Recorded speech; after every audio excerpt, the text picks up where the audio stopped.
안녕하세요. 결혼한 지 1년 만에 남편하고 헤어진 30대 여성입니다. 한심하게 들리겠지만 어쩌다 보니 신혼 초부터 신우하고 같이 살았어요. 그렇지만 남편과 헤어지게 된 건 전적으로 신우 탓만은 아니에요. 사실 저를 제일 미치게 했던 건 매사 어정쩡하고 확실한 입장을 취하지 않는 남편이었지요. 그게 저를 위해서가 아니라 시댁 식구들을 위한 건 너무나 당연한 사실이었고요. 막말로 결혼한 지 1년, 서로 눈만 마주쳐도 불꽃이 피어야 되는 시기 아닌가요? 그런데 남편의 뜨뜻미지근한 태도를 보고 있으니 타오르던 불꽃도 순식간에 사그라들었습니다. 그리고 초장부터 이런 결혼 생활을 앞으로 좋게 30-40년은 이어가야 한다 생각하니 너무 까마득했어요. 그래서 이혼하자고 했더니 어머님은 저더러 오누이간의 우애를 다 끊어놓는다면서 나갈 거면 난리법석 부리지 말고 조용히 나가랍니다. 제가 누구 좋으라고 조용히 나가나요? 어머님도 신우도 이런 사연 듣는 거 좋아하던데 꼭 이 이야기를 듣고 반성 좀 했으면 좋겠습니다. 아들 인생, 오빠 인생 망친 건 당신들이에요. 남편하고는 사회생활을 하면서 알게 된 사이예요. 일적으로 만난 사이였는데 연인 사이로 발전하게 될 줄은 몰랐지요. 하지만 부지불식간에 서로 마음이 통해서 알고 지낸 지 6개월 만에 진지한 만남을 시작했어요. 그리고 당시 둘 다 이미 홍기가 가득 찬 나이여서 바로 결혼 이야기가 나왔습니다. 그래서 제 나이 34, 남편 나이 36의 부부의 연을 맺게 되었네요. 결혼 당시 남편은 남편대로 저는 저대로 자취를 하고 있었어요. 남편이나 저나 소위 시골이라고 불리는 서울에서 제법 떨어진 지역에서 올라온 사람들이었거든요. 다만 차이가 있다면 남편은 자기 빌라에서 살고 있었고 저는 오피스텔 전세로 살고 있었다는 거지요. 그래서 자연스럽게 남편 빌라에 제가 들어가서 사는 걸로 이야기가 되었어요. 그렇게 된 데에는 어떻게 보면 그렇게 될 수밖에 없던 이유가 있기도 했는데 남편은 그 빌라를 투자 목적으로 샀다고 했습니다. 원래는 아파트를 사고 싶었지만 아파트는 너무 비싸니까 비싼 아파트 단지 근처 빌라라도 사면 시쳇말로 부스럭이라도 주워먹는 식으로 집값이 동반 상승하지 않을까 그런 기대를 했었다대요. 그런데 하늘 높은 줄 모르고 쭉쭉 올라가는 아파트와 달리 남편이 산 빌라는 오히려 가랑비에 옷 젖듯 조금씩 떨어지기 시작했고 게다가 그 빌라가 방 3개에 화장실 2개로 남편 혼자 살기엔 집도 크고 관리비도 부담스럽고 무엇보다 남편 회사에서 멀거든요. 그러니 정작 자기는 회사 근처 고시원에 살면서 그 빌라는 전세를 줬었다는 거예요. 그런데 세입자가 갑자기 사정이 생겼다며 나가겠다고 하니까 새로운 세입자를 구하려고 했지만 그마저도 여의치가 않았고 그래서 어쩔 수 없이 남편이 회사 근처 자취방에서 나와 빌라 생활을 시작하게 된 거지요. 그런데 이제 저랑 결혼까지 하려니까 재산은 다 빌라에 묶여있지. 그러니 나름대로 생각해낸 묘수가 저랑 그 집에서 신혼살림을 시작하는 거였을 거예요.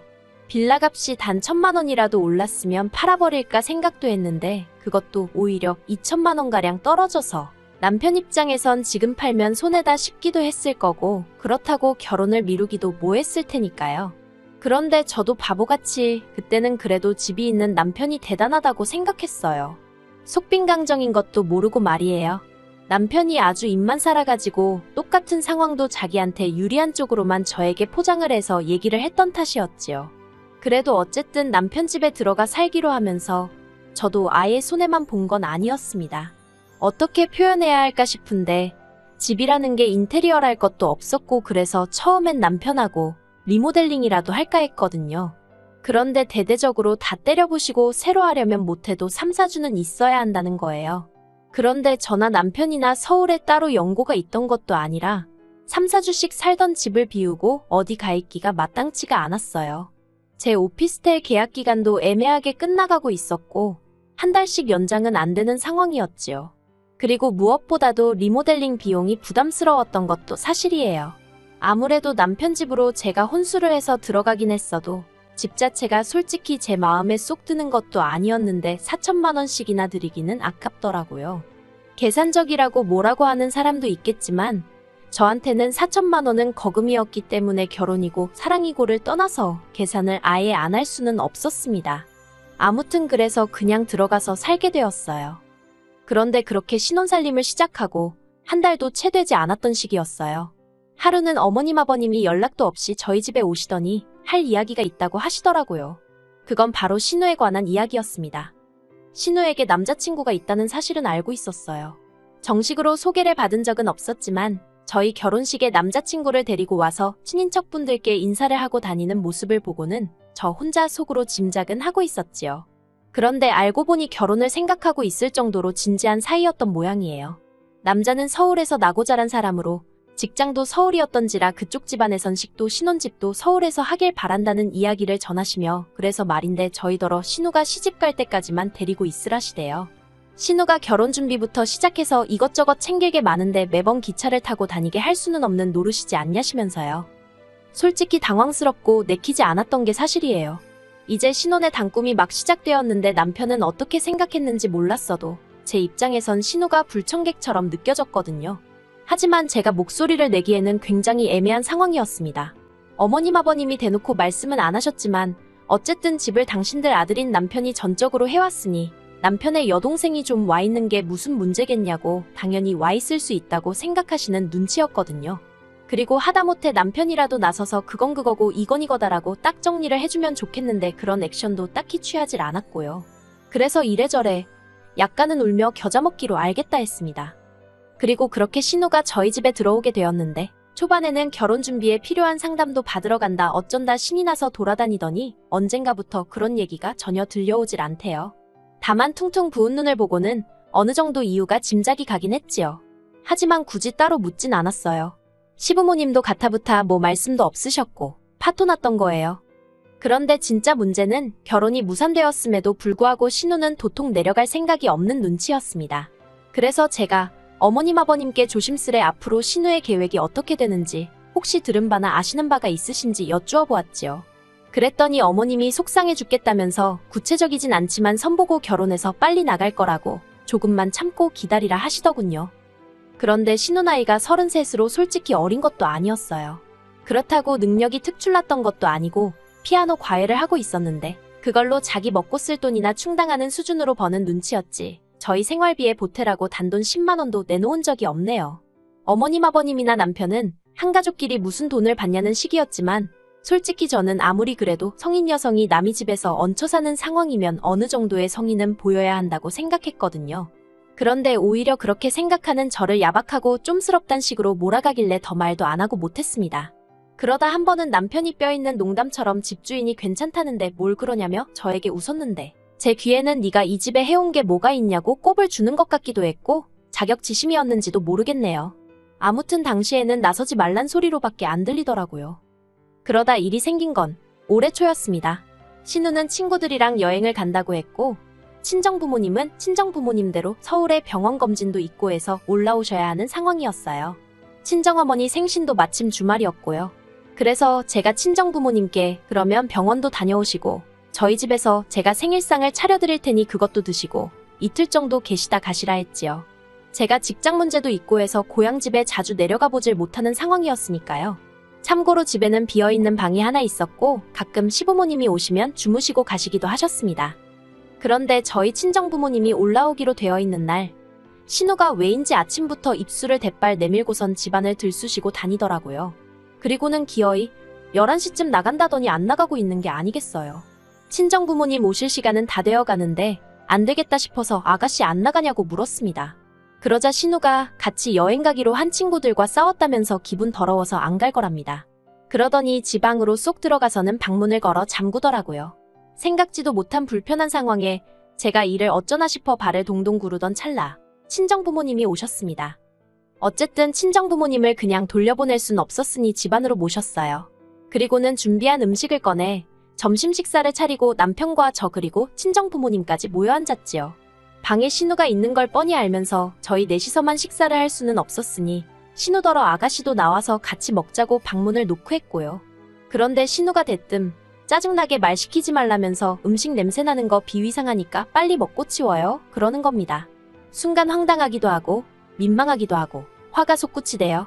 100번 양보해서 저한테 말본새가 그 모양인 건 참는다 쳐도 저희 친정부모님이 오신 걸 뻔히 알면서 나와서 인사 안 한 거 그래 사돈지간이니까 윗사람 아랫사람이 어딨냐고 왜 내가 먼저 인사해야 되냐고 따진다면 그것도 100번 양보한다 쳐요.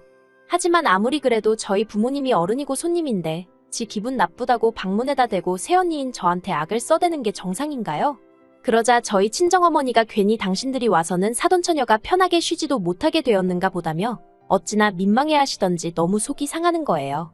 게다가 남편도 자기가 사위면 저희 부모님께 그런 게 아니다 라던가 하다못해지 여동생한테 말이라도 말 그따위로 하지 말라고 한마디는 해줘야 하잖아요. 그런데 어휴 날짜를 잘못 잡으셨어요. 저희 친정부모님께 날짜를 잘못 잡았답니다. 저희 친정어머니 생신인 걸 몰랐어도 문제고 아는데 그런 소리를 했다면 그것도 문제인 거지요. 아무튼 여러 가지로 기분 잡쳤고 친정부모님은 그냥 병원에 갔다가 고향집으로 내려가시겠다면서 일찍 자리를 뜨셨어요. 그렇게 친정부모님이 가시고 너무 속이 상해서 저도 모르게 눈물이 나오더군요. 그런데 그때 신우가 방에서 기어 나오더니 갔어요? 그럽니다. 그리고는 나와서 냉장고를 열더니 저희 친정어머니가 제가 좋아하는 반찬 몇 가지를 해다 주셨거든요. 그걸 보고는 아, 같이 쓰는 냉장고에 냄새나게 이게 뭐냐며 갖다 버려요 그러대요. 정말 짜증이 나서 같이 쓰는 게 아니라 아가씨가 얹혀 쓰는 거니까 조용히 해요 하고 저도 한마디 쏘아붙였습니다. 그러자 신우가 언니 지금 뭐라고 했냐면서 오빠 가만히 있을 거야? 한마디 해야 될 거 아냐? 그리고는 갑자기 울더라니까요. 그리고 그걸로도 부족해 신우가 시부모님께 연락을 드려서는 앞뒤 얘기는 다 잘라먹고 제가 자기더러 얹혀 사는 주제에 조용히 쥐 죽은 듯 살라고 했다 뭐 말을 그렇게 전했더군요. 시부모님이 저더러 그게 사실이냐며 당연히 사실이 아니라고 말씀드렸지만 애시당초 들으실 생각이 없으시대요. 아무튼 아무리 그래도 그렇지 어떻게 그런 소리를 하냐면서 저에게 섭섭하다 서운하다. 그리고는 이내 하시는 말씀이 나는 너 빈몸으로 시집왔어도 별말 안 했다. 한 식구다 생각했으니까 흠이 좀 있으면 어떤가 그렇게 생각했답니다. 그런데 너는 왜 네 신우를 품어주질 못하냐면서 평생 같이 살라는 것도 아니고 신우 시집 갈 때만 데리고 있으라는 건데 하시며 온의 정이라는 게 다 뭐냐고 너가 기어이 애들 사이를 끊어놓을 셈이냐고 별의별 소리를 다 들었어요. 그래서 제가 어머님 떨어 온의 정이고 나발이고 이러다 부부간 정부터 상하게 생겼다 대꾸했습니다. 솔직히 신우랑 같이 살고 나니까 부부관계도 하기가 꺼려지고 원래는 저희 신혼 짧게 즐기고 바로 애 가지려고 했거든요. 둘 다 나이도 있었으니까요. 그런데 어머님은 옛날에는 3대가 모여 살아도 애들 5, 6씩 낳고 잘만 살았다면서 저더러 유난 떨지 말고 집안 시끄럽지 않게 조용히 좀 하라며 제 입장을 이해해 주실 생각은 전혀 없으셨고 무조건 제가 신우에게 사과라도 하길 바라시는 말투였어요. 남편도 별반 다르게 없었습니다. 기껏 한다는 말이 저 하나만 조금 참아주면 좋게 지나갈 시간이라나요. 그래서 결국 남편에게 유치한 질문이었지만 나랑 신우 중에 한 사람만 골라서 같이 살라 했습니다. 그런데 남편이 대답은 안 하고 저더러 너 이렇게 수준이 낮은 애였냐 어쩌냐 개소리나 해대더라고요. 신우가 헛소리를 할 때도 어머님이 말 같지 않은 소리를 할 때도 솔직히 웃기지도 않네 그러고 넘길 수 있었어요. 그런데 남편의 개소리만큼은 참아줄 수가 없어서 그래 수준도 안 맞는 사람들끼리 어떻게 사냐 헤어지자 했습니다. 그런데 남편이 저더러 그런 소리 할 거면 네 짐만 챙겨서 나가라대요. 그래서 저도 뒤도 안 돌아보고 제 짐 챙겨서 나왔지요. 솔직히 잡지 않는 남편이 야속하기도 했지만 후련한 마음이 더 컸던 것 같아요. 그리고 여담이지만 혹시나 청약이 될까 싶어서 혼인신고를 안 했기에 남편과 헤어지겠다고 마음먹고 나니까 모든 게 일사천리로 진행이 되는 게 신기할 지경이었네요. 그리고 그렇게 다 끝났다고 생각했는데 그 집에서 나오고 한 달 좀 지났을 때였어요. 신우가 집에 남자를 데리고 들어왔더랍니다. 그래서 졸지에 남편 집에서 신우가 남자친구랑 동거를 시작했다며 남편이 하소연을 한답시고 저한테 전화를 해온 거예요. 그래놓고는 자기 여동생이 이렇게 개차반인 줄 몰랐다면서 저한테 자기가 다 잘못했다고 이번 한 번만 없던 일로 하고 들어와주면 안 되냐입니다. 제가 미쳤냐고 됐다고 그랬어요. 한번 네 잘난 여동생하고 그 비위 맞춰가면서 살아보라고요. 솔직히 신우가 저희랑 살면서 집 청소 한 번 한 적이 없고 설거지 한 번 지 손으로 한 적이 없는데 한 번을 미안해한 적이 없으면서 오히려 시부모님만 믿고 기고만장해 있었거든요. 그런데 신우 남자친구라는 작자는 이걸 다 알기는 아는지 아무튼 뭐하는 사람인지는 몰라도 그런 신우를 받아줄 수 있을지 모르겠네요. 솔직히 저는 금전적으로 손해를 본 건 없지만 남편과 연애까지 포함한 그 시간들을 생각하면 제 인생을 낭비한 것 같아 너무 속상하고 마음이 쓰립니다. 그래도 이렇게 인생을 배웠다 생각하고 더는 미련을 두지 않는 것이 좋겠지요. 친정부모님도 아무리 돈이 있으면 뭐하냐고 사람 같지 않은 것과는 상종하지 않는 게 정신건강에 좋다며 차라리 잘 됐다고 그러세요. 그리고 저는 얼마 전 작은 아파트 하나를 샀습니다. 결혼 전 오피스텔 전세 계약이 끝나고 돌려받은 보증금에 친정 부모님이 약간 도와주시고 대출도 좀 받아서 마련했어요. 남편이랑 살던 집에 비하면 사이즈는 작아도 아주 신식입니다. 그리고 불현듯 그놈의 집구석에 리모델링 한다고 돈을 처바르지 않아서 다행이다 싶네요. 그 다 허물어지는 것 같은 빌라도 집이라고 의기양양하던 남편이나 시부모님을 생각하면 가소롭다고 해도 될까요? 아무튼 오늘 이후로 다시는 전 남편이나 그쪽 사람들에 대해서는 아예 생각도 하지 않을 거예요. 그리고 장담컨대 신우는 그 말본새 못 고치면 시집 못 갑니다. 어른이고 윗사람이고 모르는 아나무이네. 능력이 있는 것도 아니면서 정신 좀 차리고 살았으면 좋겠네요.